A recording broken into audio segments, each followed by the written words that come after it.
The insult was casual, but it burned like acid. I had protested, just once, that my family hadn't been invited to the barbecue. My sister-in-law smirked over her glass of wine. Guess the guest list got classier. Laughter rippled around the table. My husband didn't even flinch. He just snapped, "Don't like it? There's the door." So I stood up, and the next morning, I left. Quiet, no shouting, no tears, just silence. A few days later, my phone rang. His voice was frantic. "Is this your doing?" When we met, he promised partnership, equality, a marriage built on respect. I believed him, naively, blindly. But slowly, he chipped away at me. Little things at first, jokes at my expense, dismissing my opinions, turning my in-laws' sneers into private jokes between us.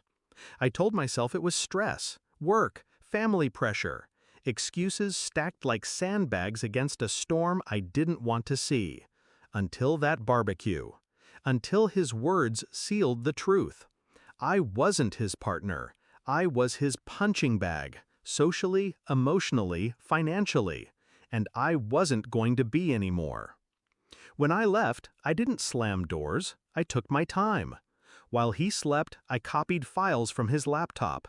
Bank statements, contracts, messages with my sister-in-law, mocking me, planning trips with money siphoned from our joint account. That's when it clicked. The inheritance my parents left me, the money I trusted him to manage, it was gone. Moved into shell accounts under his name. It wasn't just betrayal of the heart, it was theft. And I don't forgive theft. I didn't scream, I didn't confront, I didn't beg for answers. I planned. I hired a lawyer, a quiet, ruthless one. We built a case.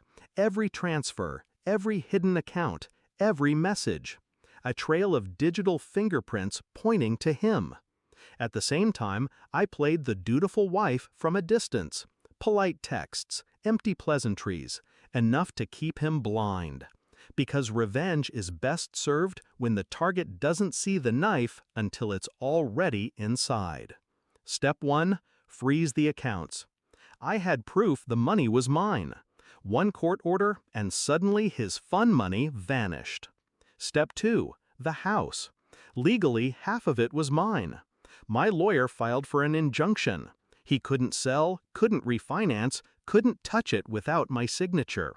Step 3, exposure. I didn't need to scream to his family what he'd done. I just mailed them copies of the bank records. His father, a man obsessed with reputation, was the first to call me. His voice was cold, almost apologetic.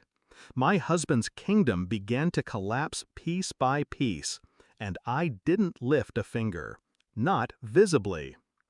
The phone call came 3 days later. His voice cracked with desperation. "Is this your doing?" I let silence stretch, the kind that gnaws at nerves. "Yes," I finally said, calm, precise, like a verdict. "You ruined me!" he shouted. "No," I corrected. "You ruined yourself. I just made sure everyone saw it." The weight of my words settled over him. I could hear it in his breathing, the realization that I'd been steps ahead all along. For once, he wasn't the one with control. He was the one left standing in the wreckage. By the end of the week, he had nothing. No access to my inheritance, no house to leverage, no family to back him. Even my sister-in-law, his ally, turned on him once the money dried up. I didn't need to scream, didn't need to throw plates or beg for apologies. My silence was enough.